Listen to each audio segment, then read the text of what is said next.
साथियों, हिंदुस्तान के हर नागरिक को बचाने के लिए, आपको बचाने के लिए, आपके परिवार को बचाने के लिए आज रात 12 बजे से घरों से बाहर निकलने पर पूरी तरह पाबंदी लगाई जा रही है। बदल गईल मोदी जी के मनावा हो, बढ़ गईल बाटे लॉकडाउनवा हो, बढ़ गईल बाटे लॉकडाउनवा हो।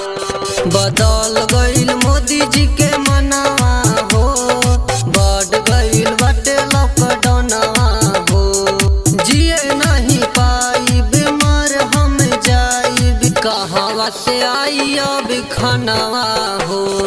बढ़ गईल बाटे लॉकडाउनवा हो, बदल गईल मोदी जी के मनावा हो, मोदी जी के मनावा हो।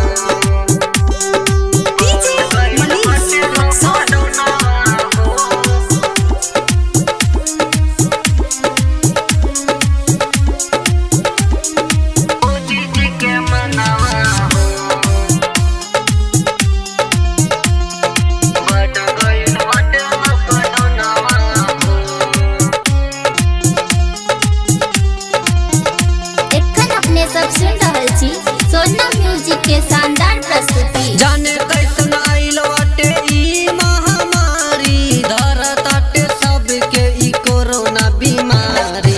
जाने कैसन आइल बाटे ई महामारी, धरताटे सबके ई कोरोना बीमारी। लागताटे लेली परनवा हो, बढ़ गईल बाटे लॉकडाउनवा हो।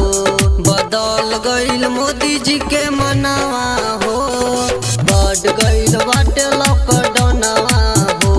बदल गईल मोदी जी के मनावा हो, मोदी जी के मनावा हो। बढ़ गईल बाटे लॉकडाउनवा हो। एखन अपने सब सुन रहल छी सोना म्यूजिक के शानदार प्रस्तुति। पंकज दीवाना सचो बाटे परेशान रे, करने कोमल कहे सके लेली जान रे। पंकज दीवाना सचो बाटे परेशान रे, करने कोमल कहे सके लेली जान रे। मोदी जी के बढ़ गईल सनवा हो, बढ़ गईल बाटे लॉकडाउनवा हो।